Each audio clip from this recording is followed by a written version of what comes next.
Oscar's clearly the better driver, and you can't argue with that fact over the last 2 months. Oscar Piastri can sense a second Grand Prix win. And he's going to get the DRS right about now. There's the overspeed. Here's the chance for Oscar Piastri. How brave is he feeling on the brakes? It's a dive bomb move. It's a change of lead. Extraordinary stuff from the Australian. Then he should have started the season better. All right, guys, we're going to kick off this week with some Formula One. We had a pretty damn exciting, to me, nerve-wracking race last night, seeing if Oscar could hang on. It was really, really great to watch. I enjoyed it, and obviously great to see the young Aussie get another win. So, Jimmy, I think you've been nerding out with some stats about the race. Okay. First of all, I am a nerd, and I think any big sports fan loves numbers and stats. So, if you want to, yes, amazing race, Oscar, incredible. Have McLaren fucked up, and have they backed the wrong horse? Ooh, okay. Because if you look at the last 7 Grand Prix, Oscar is number 1. Yeah. In Formula One. He's 128 points from the last 7 compared to Lando's 98. He hasn't finished outside the top 4 in those last 7, with 2nd, 4th, 1st, 2nd, 4th, 2nd, 1st. Now, in that same time, Lando's worst finish is a DNF, which was the Austria crash, where Max just completely him over and rubbed him out of the race. Beyond that, it's a 5th place finish. It is his worst. So it's not the worst, but I don't know. I just think McLaren going all in, going chips in ahead of this Baku Grand Prix with Lando, and I get it, the championship race, he's the closest, but Oscar's clearly the better driver, and you can't argue with that fact over the last 2 months. Then he should have started the season better. Lando's ahead. You can't turn around now and just go, Lando's closer to Max. So if Oscar goes past him, I reckon 100% he'll come into that equation where they'll have to go, yep, we're on Oscar now. But he's not there yet. So I don't see how McLaren could just turn around and go, we're going to go for the guy coming 4th. We're going to put all our chips on the guy currently coming 4th to win the championship from he was 100 points behind. 106 points behind going into that last race. It just you just can't jump on. Yeah, Lando's done the thing and he set up the season like he has. That you just can't turn your back on him now.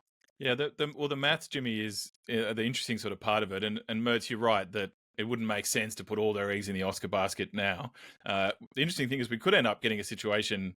It's probably still most likely where Max is going to win the title with this pretty horrendous back half of the year and McLaren kind of dominating. But if you set it up over the first half and win that many races, that's what the reward is at the end of the day. But it was interesting last night that basically in the week that they've come out and said team orders are going to be backing Lando, the whole team had to support Oscar, including Lando in the race. And he actually helped get him over the line. I wanted to focus on a couple of things, like just the overtake that he pulled off, just the balls. Unbelievable. Oscar Piastri can sense a second Grand Prix win. And he's going to get the DRS right about now. There's the overspeed. Here's the chance for Oscar Piastri. How brave is he feeling on the brakes? It's a dive bomb move. It's a change of lead. Extraordinary stuff from the Australian. Just having the stones to even take that move off, to take it on. And read this morning that someone in his team was saying, don't do it. Like a lap before they said, don't do it. It's too risky. Yeah. And other guys around him were thinking, he's not going to try this. He won't be able to pull it off. He won't be able to straighten back up once he gets past him. Just the cojones that this bloke is showing at this age. And then I spent the rest of the race waiting for Charles to do it back to him. Same. And he was never able to. And the defensive driving, and I'm just so excited about what we've got. The poise and then afterwards, it's like he's just run a school fate or something. It's like, pretty good race. He's so flat and like the monotone. most stressful afternoon of my life. Yeah. When he's down at the book club, like most of these other guys are screaming and hollering and losing their minds when they win, which is cool. But and you sort of wait for him to do it, and he's like, "Yeah, good day, guys." That reaction was so baffling because you expect this. It's his 2nd ever Grand Prix win, and a lot of people will say the first one that he's probably earned because his first was Lando having to get out of the way. But just that thanks guys. Yep, it was a good race. Like, come on, man, give us something. Like, holy shit. And he's almost like, I've never been so excited in all my life. Yeah. It's like, Honestly, I reckon that's who he is, and I reckon that's almost a good thing as well, because it's less interesting. You want a personality there, but to have a kid that calm at 23 in his second year in F1, this kid's going to be a world champion. He's going to probably I would not be surprised if he fights Lewis and Michael Schumacher for most world titles ever. Wow. Okay. He is just that good. And you put him in a good car. Like, obviously, look at how he drives the wheels off. Like, he's just so good, so consistent as well. Just it's amazing. Can I use that little segue there of driving the wheels off to talk about what happened on the second last lap? Sergio decided and Sainz decided to drive the wheels off each other. And this one's not over yet. We're heading into the wall at high speed. Sainz and Perez make a collision at high speed. What the is he did, man? What the? Is she crazy or what? Idiot. They're side by side, and they just sort of drift into each other. It's so needless. It's so needless, probably particularly on Perez, who's got a clearer view and has space to just move to the left-hand side. Right, so Checo can blame himself, but what he's trying to do is get the slipstream from Leclerc. They're both hunting the slipstream from Charles. What happened there? What happened? Are you okay? Yeah, but I don't get it. Yeah. What were they doing? Well, I had a good look at this one, and there was a key angle for me from behind the two of them, and Checo never deviates. He goes dead straight. He doesn't come off his line at all. And Sainz is on his right. Well, he was behind him, and he didn't move. You look at it, he doesn't move. And I disagree. Sainz is slightly. Well, we'll get the footage. And Sainz is slightly in front of him, and he said that he was aware of him, like he knew that he was there. That the interesting thing for me was the reaction afterwards. And Checo in the radio is going, "What the fuck? What was he doing?" He absolutely blows up. And Carlos was, "Oh, what happened?" It had a really sort of strange, kind of muted response where almost sounded a little bit guilty to me. But the stewards came out. The stewards came out and said, "Racing incident, nothing to see here." But and look, it benefited the guys behind them. It ended up benefiting McLaren Big time. But obviously, Mertz, it sounds like you want to give it to Checo, maybe. I don't know. I don't know if I'm biased against Checo because I want Ricciardo in the top seat or whatever. But hang on. You're definitely biased as they were going up together, there's a little move from Sainz out. I reckon there's a little move from Checo in. Well, like he was squeezing him. But where else was Sainz going to go? He was up against the wall. Well, if he goes out, if he holds his line, he hits the wall. Sainz did admit to moving across onto the racing line, which he had done all race, and Checo said it was clear that he just wanted to get the toe from Leclerc. But for me, just a racing incident. But just at that stage of the race, there's no need for Checo to be right up on him. He had coming out of turn 2, Checo had the speed, so he could have got past him. But yeah, it benefits everyone else and favors everyone else, but it's just another one to add to Checo's list of things that... It just seems like a real spiteful thing, though, because I would get that Perez, even if he finished fourth, say they just get over the line and he finishes fourth, that would be the most frustrating race because he got held up by Lando to allow Piastri through, which allowed him to do that incredible move on Leclerc. And then at the end, he gets pushed out by Leclerc to allow Sainz through. And yeah, I don't know. I do think it's just a racing incident, but it was just like, I don't know what else Sainz could have almost done. He was almost up against the wall, and they were talking on the coverage later about how Sainz was crowding Perez, but where else was Sainz going to go? I don't know. I don't think he was doing that. Actually, I disagree about Checo that I think even if he got fourth, which would have pissed him off with second or third, like a clear podium there, that still would have been a really encouraging result for him. Yeah. And to be Yeah, ahead but of, what could have been? He could have been second. to He be could have ahead been of Max second. and to finish and to get some decent points and all that, it would have made a bit of a difference to his huge confidence his boost. year. Yeah, to his confidence as well. That's the first time he's beaten Max in qualifying this season, and it also would have been the first time he beat him in a race this season. Like that confidence after what he's endured this season would have been insurmountable. It's just unbelievable for him.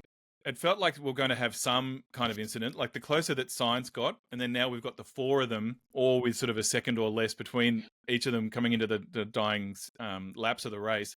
Yeah, I felt like we're going to have some sort of incident here. And then it was actually a little bit disappointing that Oscar didn't get to finish, with the race going rather than under the safety car, because it felt like he deserved, after such a strong performance and the defensive way that he drove, he kept blocking Leclerc off, whatever. That would have been nice to see, but it wasn't a surprise to see an incident at the end. Obviously, Red Bull and Ferrari pissed off with the points and, what they missed out on and the podiums and all the rest of it. And then Lando just waltzes into fourth. Thanks very much. Yeah. But his pace at the end was awesome as well. He was flying.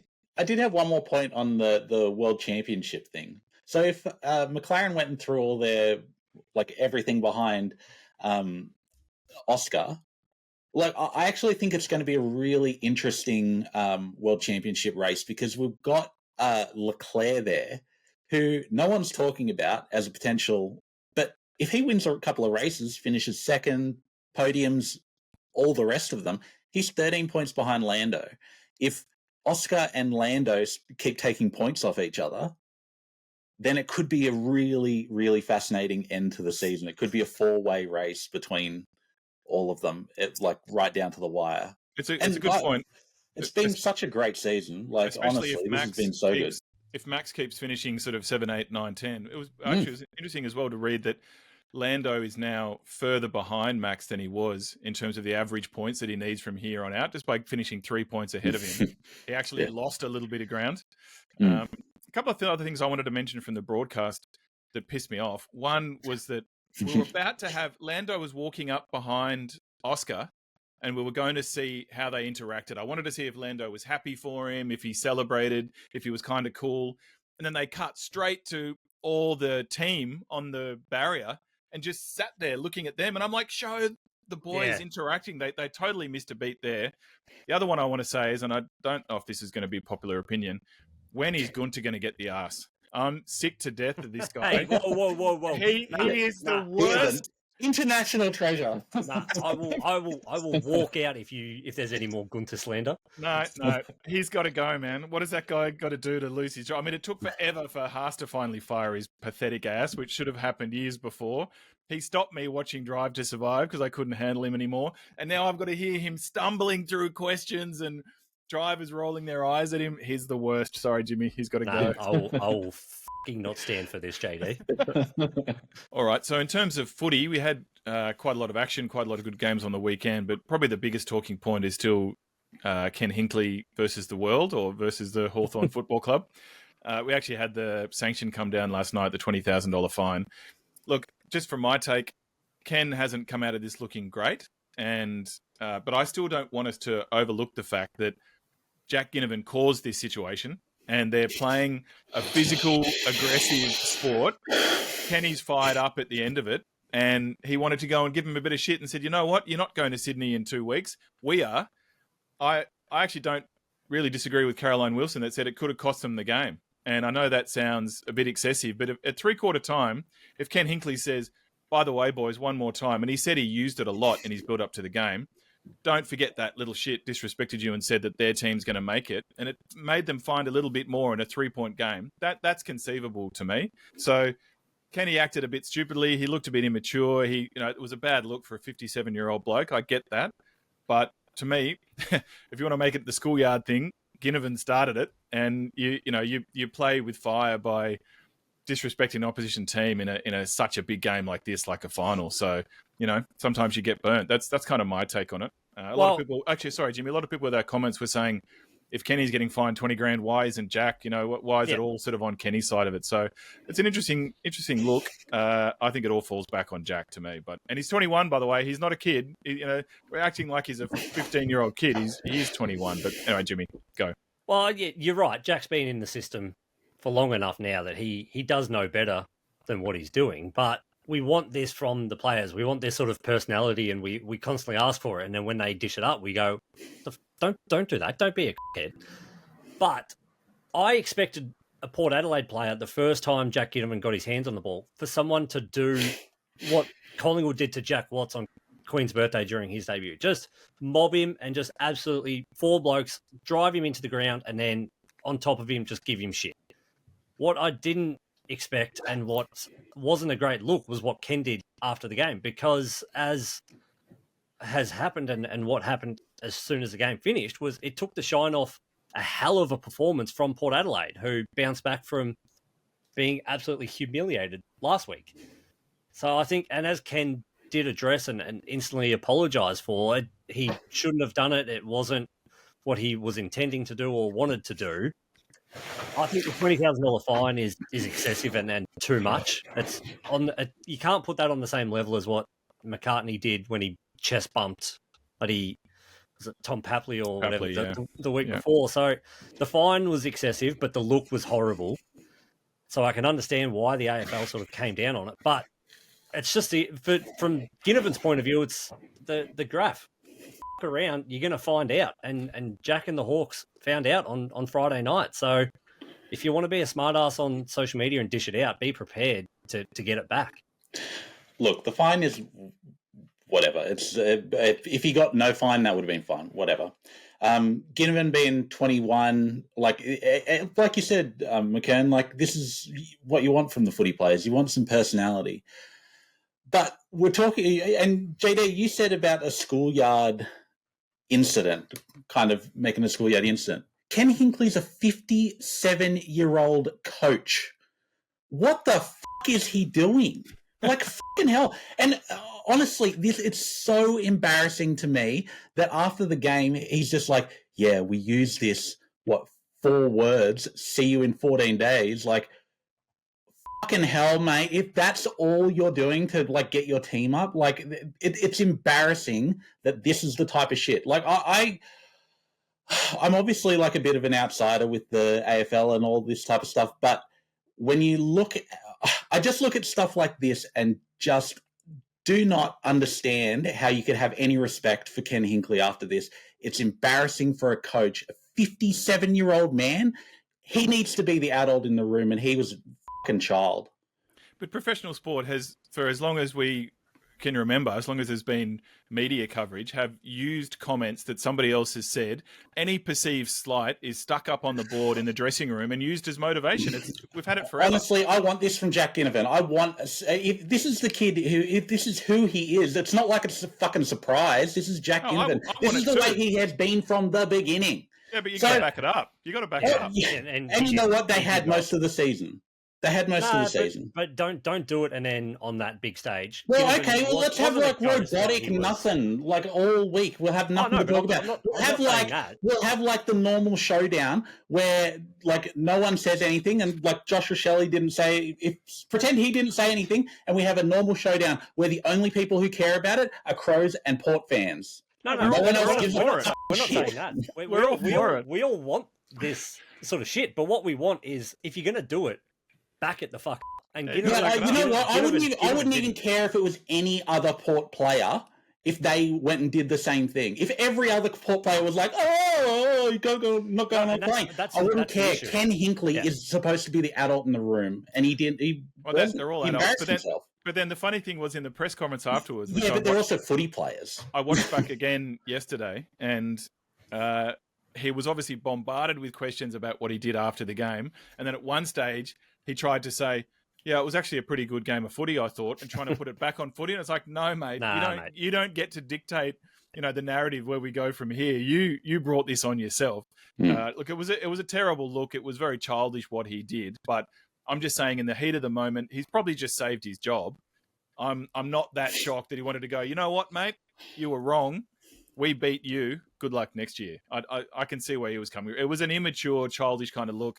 The fine doesn't bother me too much either way, Mertz. But, I think f*** around and find out is a good way to put it, Jimmy, because Jack played with fire and it didn't work out. And the fact that he even apologised to his team during the week and he said, I wish I hadn't done it. I was shocked when that came out as well. Sicily admitted that Jack had said, I wish I hadn't done it. So maybe he'll learn something. We want the colour in the game. We definitely want the personalities. But if you're going to give shit to your opponent, you'd want to back it up. And if you don't, they've got every right to stick it back in your face.